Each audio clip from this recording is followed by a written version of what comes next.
Hello everyone and welcome back to the entertaining minds of complicated people. My name is Marcus and today I am bringing you a brand new episode, and this is once again a news episode where I will be running through a little bit of information about several stories that have been in the entertainment news this week. So we will just go straight into our first topic then, which is Dying Light 2, and it's been teased by several people. So the lead designer of Dying Light 2 has teased a potential co-op class system. It could include co-op character classes, just like Borderlands. And the lead designer stated that it is freeform. As you start playing in co-op, this is something that you have to find your own strategy for. But at some point, I think we will support something that you have just mentioned. So clearly there's been a little bit of discussion.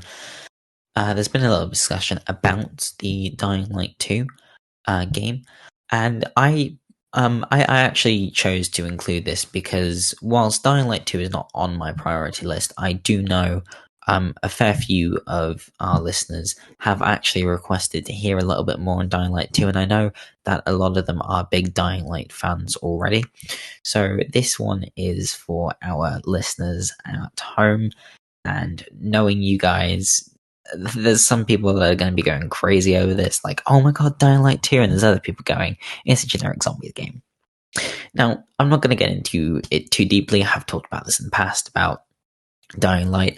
I do think I actually gave a glowing review last time I talked about it, so it's up to you to make up your mind on whether I've changed my opinion or whether my opinion has changed over time. It is completely up to you to decide that. You, after all, are our viewers. Now, honestly, I hope Dying Light 2 really does improve on the first Dying Light, because Dying Light 1 had a really good concept, really interesting gameplay mechanics. Like the parkour game mechanics, I don't really think I've seen in any other games to its scale.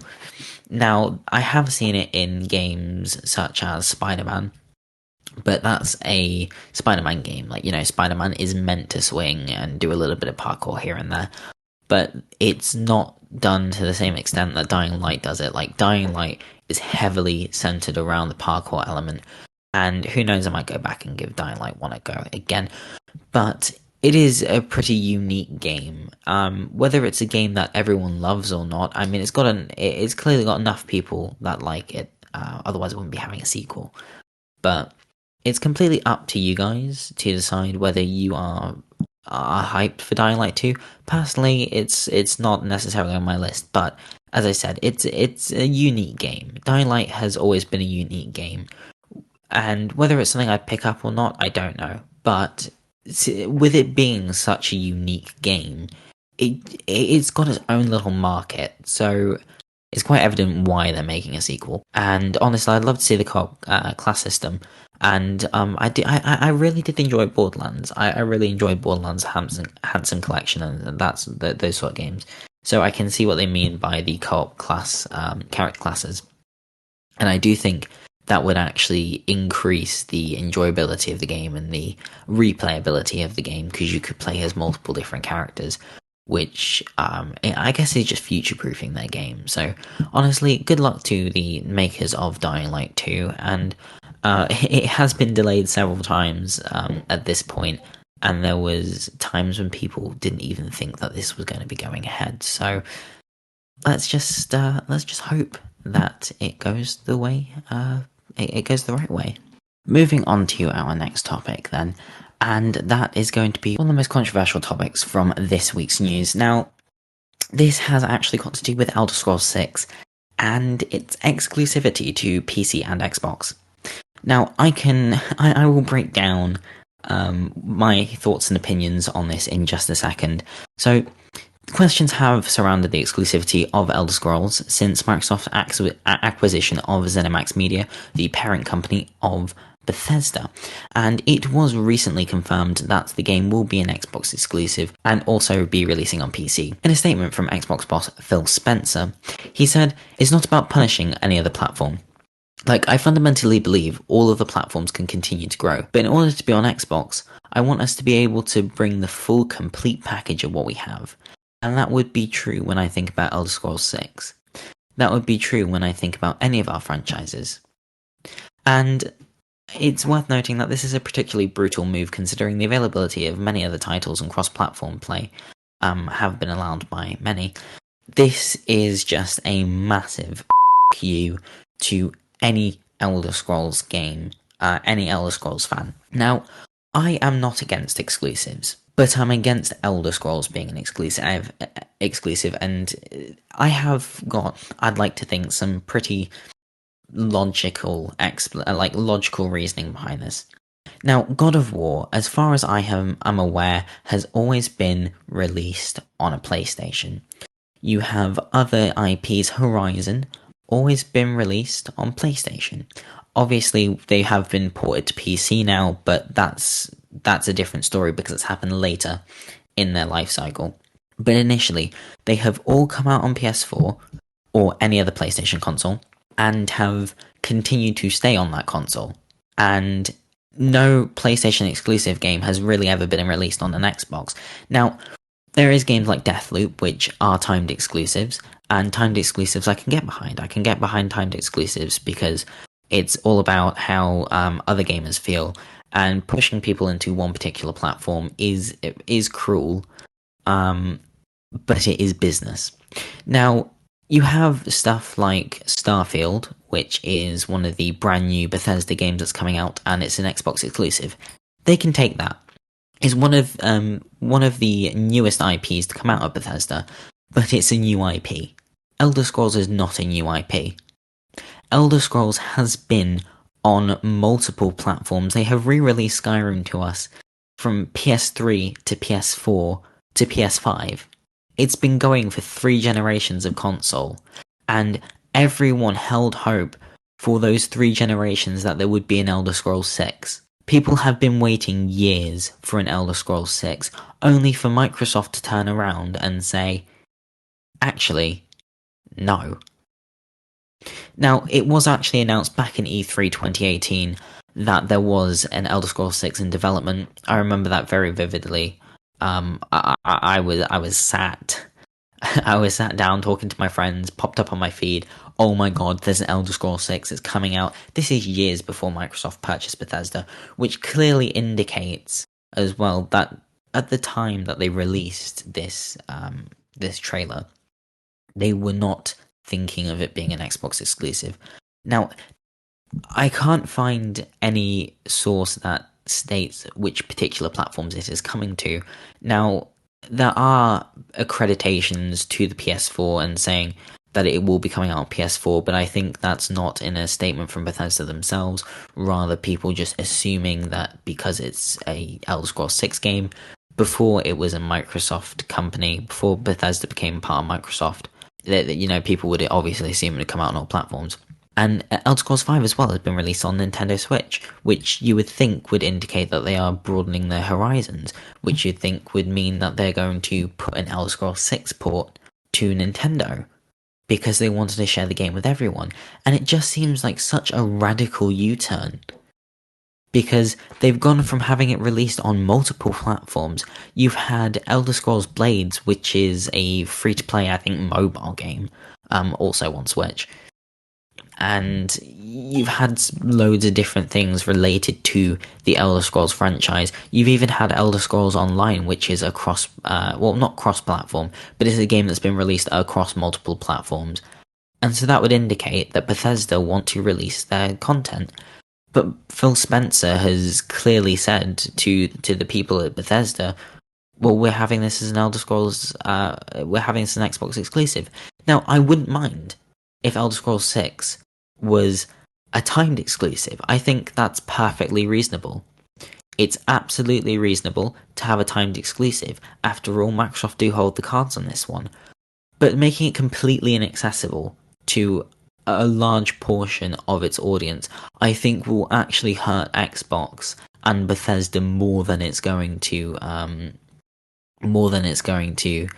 actually benefit them, because currently people can't get Xboxes or PlayStations. So by releasing Elder Scrolls 6 on a console that you can barely get, now yes, I'm sure they're going to be releasing it on previous gen as well, but I just can't see people picking up Xboxes for an Elder Scrolls game. It's been highly anticipated, sure, but when I talk to people about buying PlayStations, a lot of people buying PlayStations because it has a back catalogue of such amazing games, and they want to play these exclusive games.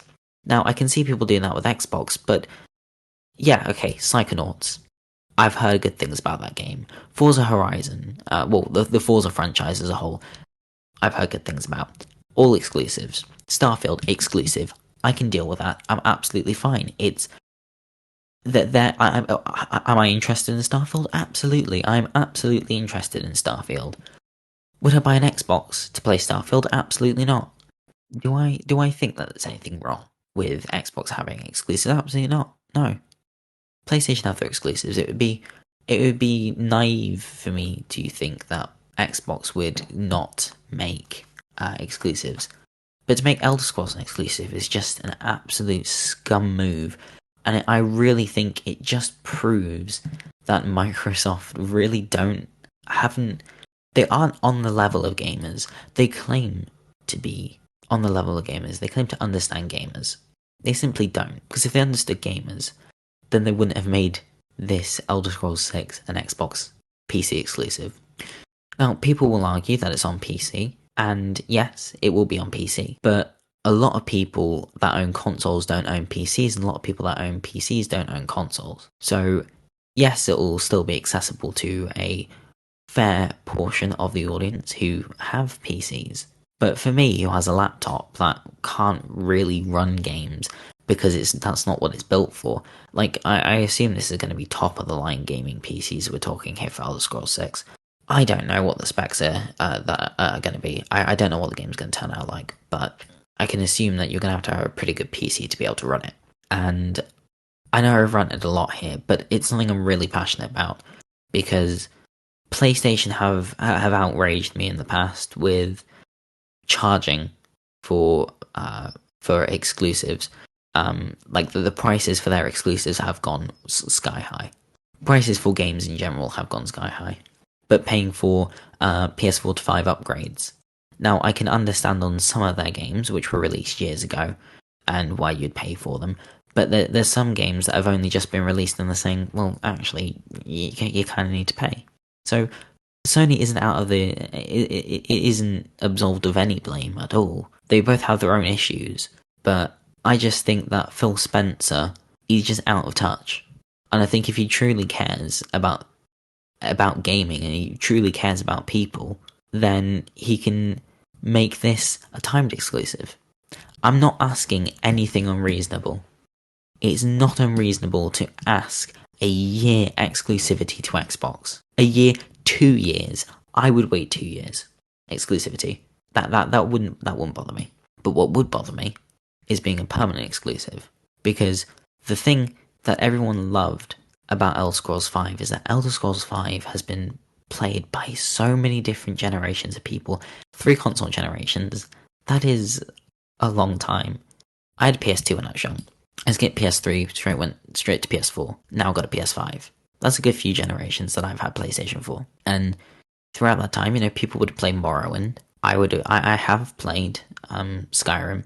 And it's one thing that's united gamers, is the fact that it's been played by so many different generations. Like, parents and their kids have played it. Like, that's the impact it's had on gaming, because it's been accessible to everyone. And by removing that accessibility, it removes its charm, it removes its ability to connect people, which, in the end, is going to hurt the game more than it's going to help it. And in a way, I'm hoping that Elder Scrolls 6 really does fail to teach Xbox a lesson and hopefully give them a bit of karma. But at the same time, I really want it to succeed, because after all, it's an Elder Scrolls game and a lot of gamers have waited a long time for it. So, just as a final thought on this topic, if you're online and you're attacking people in comment sections on god awful, like, honestly, on Twitter, if you're attacking people in comments, calling them Sony fanboys or Microsoft fanboys, Xbox fanboys, don't, please. It's just petty and ridiculous. But if you are going to comment, can you at least make a reasonable argument? Yes, exclusivity, not unreasonable. So, if anyone out there is listening and wants to spread this idea and hopefully get Xbox to backtrack, then be my guest. Share this episode with other people. Try and get them on board, because it'd be a shame to see such a beloved franchise go to waste under the thumb of Xbox. We've seen it happen with multiple titles and companies before. Xbox and EA have a history of running these companies into the ground. That's the truth. So let's just hope it doesn't end that way with Bethesda. So I'm just going to take a little bit of a break then. After that long rant, I do apologise. And after the break, I will be talking about Saints Row being delayed and the revelations over Grand Theft Auto, the Definitive Collection. I will see you after the break.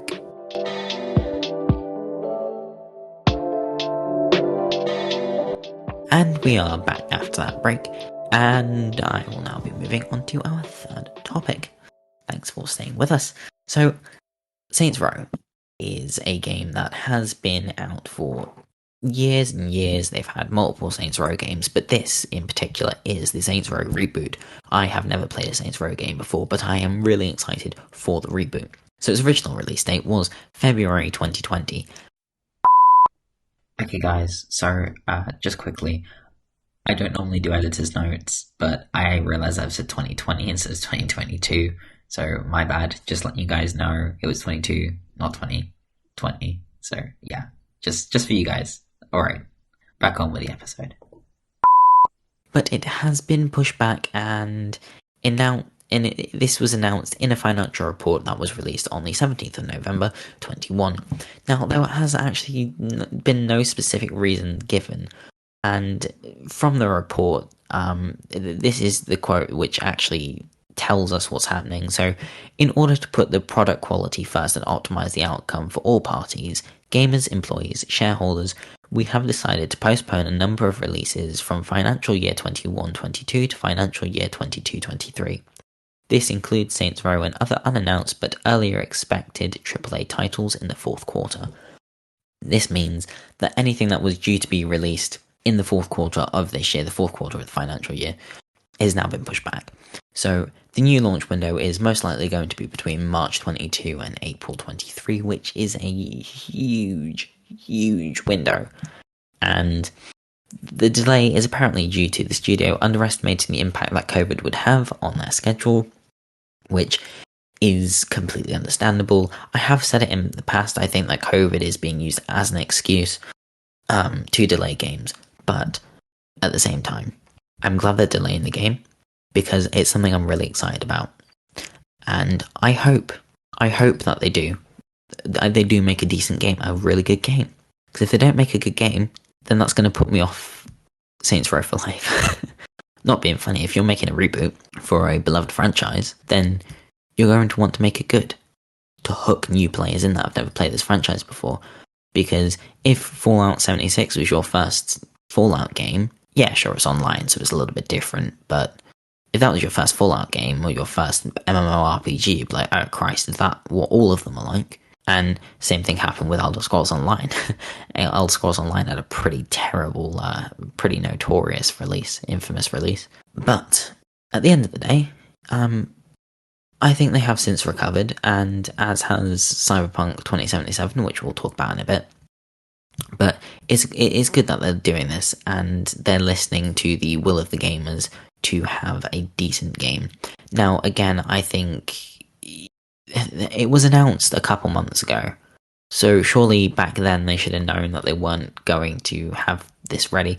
But in fairness, they haven't announced some other games, and they've pushed back those unannounced games. So instead of announcing the games, drumming up the hype, and then cancelling the game, cancelling out the hype with delays, you know, like I have said, games like Rainbow Six Extraction had massive hype, died down because no one was there, no one cared after a while, and it's just nice to see that they're listening to people and listening that people want quality. And speaking of what the people want, the previously mentioned game, Rainbow Six Extraction, has actually dropped its price. I believe they've dropped in the US. They've dropped the price by somewhat $20.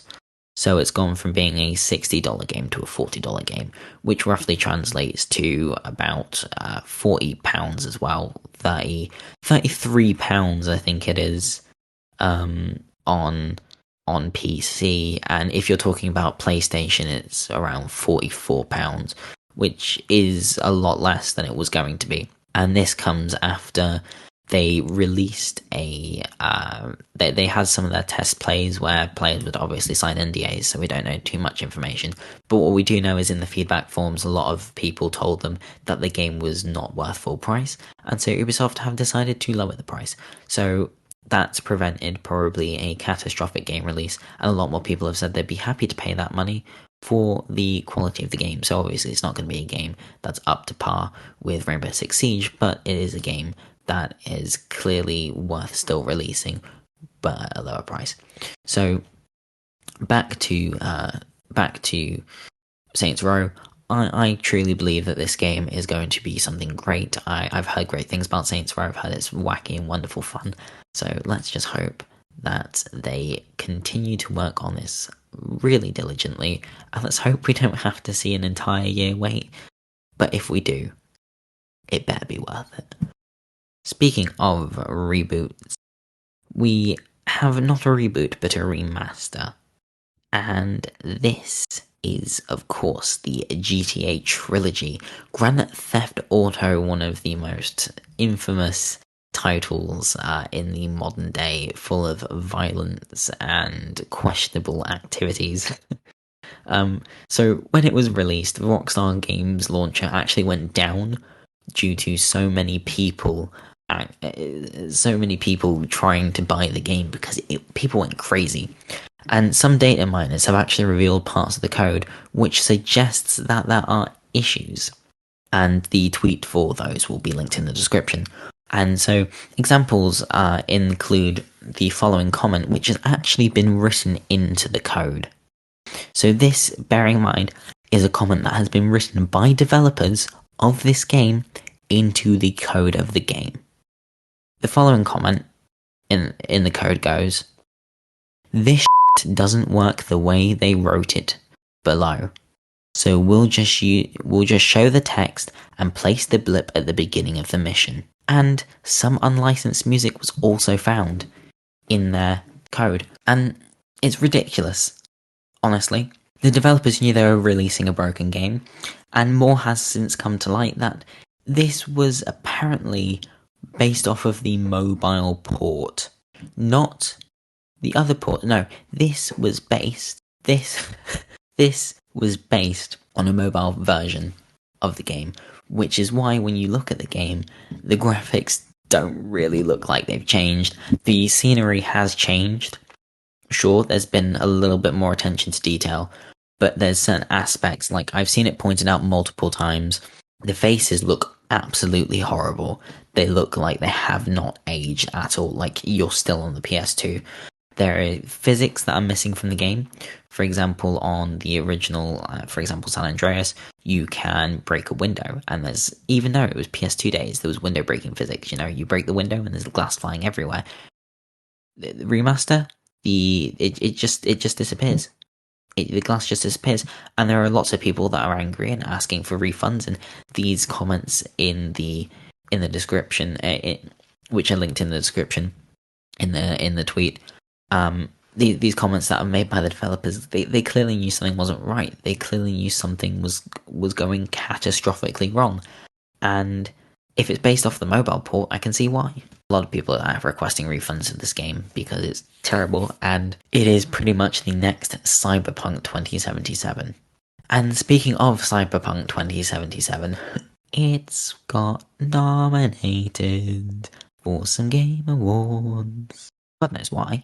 The Game Awards, of course, are coming up. It is the awards season, and Deathloop has got 9 nominations, which makes it the most nominated game for this year. And Cyberpunk 2077 has been nominated for 2 awards, including the Best Score and Music and Best Role-Playing. Now, best score in music I can understand because that has nothing to do with gameplay, but best role playing, just because you can choose your size. I mean, I bet you that's the reason why people are done, because people are just weird. Well, Fallout 4, that doesn't let you choose your size. But Cyberpunk, oh yeah, that's so good. That, automatically, yeah, best, yeah. Honestly, people are just weird. So, best role-playing game, I have heard good things about Cyberpunk. Despite all the negativity around it, I've heard good things about Cyberpunk. I've heard that if the game weren't as broken as it was, the game would be an amazing game. But for it to have such a catastrophic release, and then to be nominated for a role-playing game, then to be nominated for best role-playing game is kind of a twist in the story. But could this be a redemption? Could this be their redemption story? I hope so. And as we see in these categories, for example, the best score in music is up against other games such as Deathloop, Nier Replicant, Marvel's Guardians of the Galaxy, and The Artful Escape. And for the best role-playing game, it is up against Monster Hunter Rise, Scarlet Nexus, Shin Megami Tensei 5. Sorry if I butchered that. And Tales of Arise. Then you have got a lot of other categories. There are a lot of other categories. Now, best esports event, you got League of Legends, PGL Major Stockholm 21, PUBG Mobile Global Championship 2020, the International 2021, and Valorant Champions Tour Stage 2 Masters. And there are just a lot of games. And the most anticipated games, of course, include Elden Ring, God of War, Ragnarok, Horizon Forbidden West, sequel to The Legend of Zelda Breath of the Wild, which is clearly a working title, and Starfield. Now, the list goes on and on and on and on and on and on and on and on. I really keep going on. But there is quite a lot of categories and quite a lot of good games. And it really makes me happy to see that we are still celebrating games the way that games should be celebrated.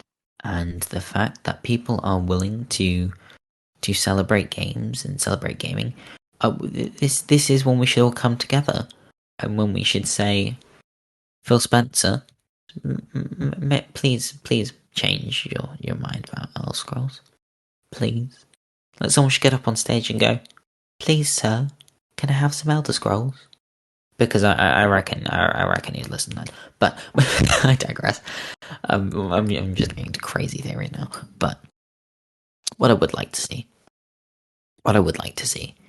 is I reckon that at the Game Awards, I'd like to see PlayStation, Xbox, and Nintendo and PC. I'd like to see all those games just come together and be gamers. There are games. There are multiplayer games out there, and there are family games. And for example, It Takes Two. I haven't played that, but it's something I really want to play because I am aware of just how good it is. There are other games like Operation Tango. That is a co-op multiplayer game. It is great. It got me talking with some of my friends, and it got me interacting in ways that I hadn't thought to interact before. And if gaming can do that for me, then surely it can do it for other people. Gaming is about more than Call of Duty and Battlefield. It's not just about fast-person shooters and oversaturated genres. It's about the indie games or the games that we play together, and whether I like some of these games or not, it doesn't matter, because there are people that still play Fortnite. Sure, play Fortnite. I don't care. Do I enjoy the game personally? Not as much as I used to. But if you play Fortnite and it makes you happy, then play Fortnite. If you enjoyed Cyberpunk, nominate it for an award. And that's what people have done. So, I could really sit here and criticize all of the games. I could tell you why they don't deserve the awards and why there's other games that haven't been nominated that are better, but this is the gamer's choice. And I have my opinions on games, as do you, and as do all the people that have voted for Cyberpunk. And clearly, after the storm that it stirred up, if gamers really, if it got enough gamers to vote for it, for the best role-playing game in the Game Awards, then clearly after they've sorted some of the issues out, the gamers really enjoyed it. So maybe this is a call to all gamers to give this game a second chance. And what I would love is for Cyberpunk to win this award. Of course, I'd like Deathloop to absolutely sweep them all and get 9 awards. But if Cyberpunk got their 2 awards, then that would prove something to the gaming community, I think, and it would prove to CD Projekt Red that they can come back from tragedy. Be a really good redemption story. Someone can make a movie about that. Maybe call it the CD Projekt Red Dead Game Redemption 2. Or 3. I don't know. You could make a sequel to a prequel or something like that. I don't know how they work anymore. That has probably been a little bit longer than I intended with my Elder Scrolls rant. Taking up most of the time, I do apologise. And of course, then talking about the Game Awards and GTA. Talked about lots. And of course, the upcoming Dying Light 2 as well. And honestly, it's been quite a weird week in gaming. We are only going to find out how gaming goes as gaming progresses. So, that really does leave us. It does conclude today's episode. So, if you would like to see more of us, you can go find us over on Twitter and Instagram at MindsOfPeoplePC.